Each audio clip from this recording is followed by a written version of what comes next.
Hello everyone, welcome back to my channel. मैं हूं श्रेया भटनागर और आज मैं लेके आई हूं शॉर्ट एंड डिक्टेशन।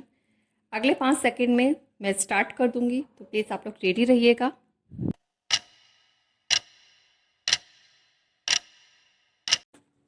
पहलगाम में आतंकी हमले के बाद पाकिस्तान के लिए जासूसी करने वालों की गिरफ्तारी का जो सिलसिला शुरू हुआ वह थमने का नाम नहीं ले रहा है। कश्मीर में आतंकियों के मददगारों की गिरफ्तारी के बाद से देश भर में ऐसे लोगों को पकड़ा जा रहा है जो पैसे के लालच में या अन्य किसी स्वार्थवश अथवा मजहबी कट्टरता का शिकार होकर पाकिस्तान को गोपनीय जानकारी दे रहे थे।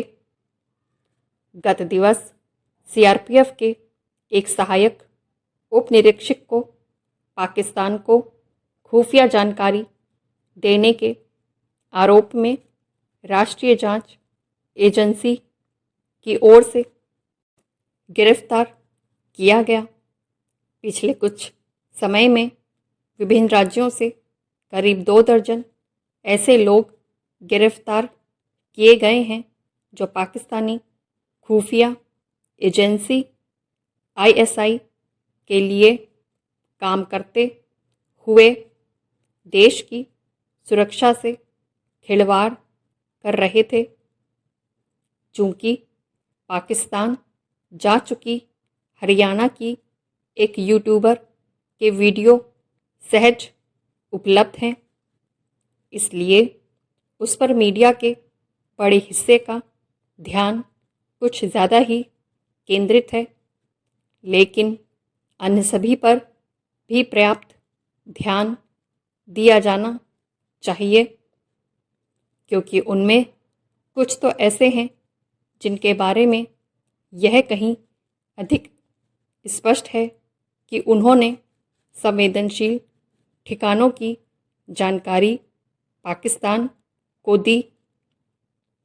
यह समझ आता है कि कोई नादानी में आईएसआई के चंगुल में फंस जाए और फिर उससे निकल ना पाए, लेकिन अब तो यह साफ दिख रहा है कि कई गिरफ्तार लोग पाकिस्तान उच्चायोग के अफसरों और आईएसआई एजेंटों को सब कुछ जानते हुए भी देशघाती जानकारी दे रहे थे।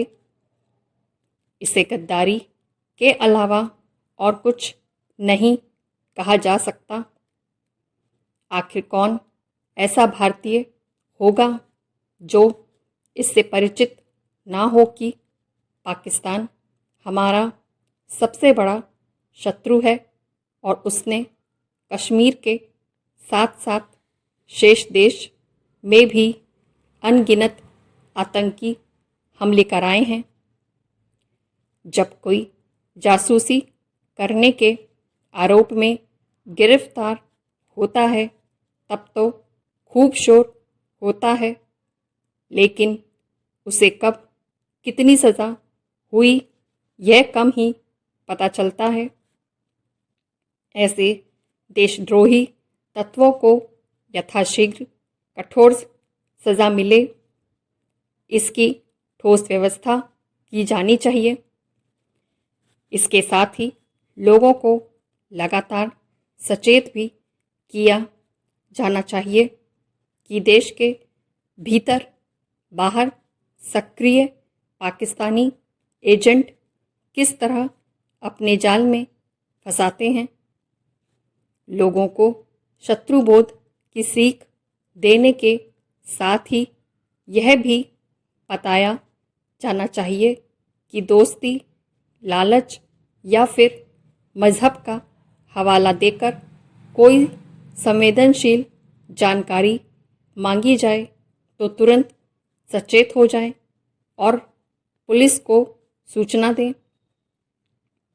सुरक्षा बलों के जवानों को हनी ट्रैप में फंसने से बचने का प्रशिक्षण तो खास तौर पर दिया जाना चाहिए। उन्हें इससे भी अवगत कराना चाहिए कि ब्लैकमेल होने से कैसे बचें। इसके साथ ही पाकिस्तानी उच्चायोग के हर कर्मचारी अधिकारी की कड़ी निगरानी होनी चाहिए।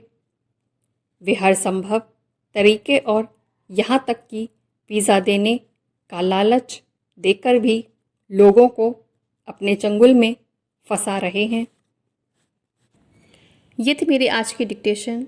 जल्दी अगली डिक्टेशन लेके आऊँगी। आज की डिक्टेशन अगर पसंद आई हो तो प्लीज़ लाइक कीजिएगा, शेयर कीजिएगा, चैनल को सब्सक्राइब कीजिएगा। और कुछ पूछना चाहते हो आप मुझे कमेंट कर सकते हैं, कुछ कहना चाहते हो तो आप मुझे कमेंट कर सकते हैं।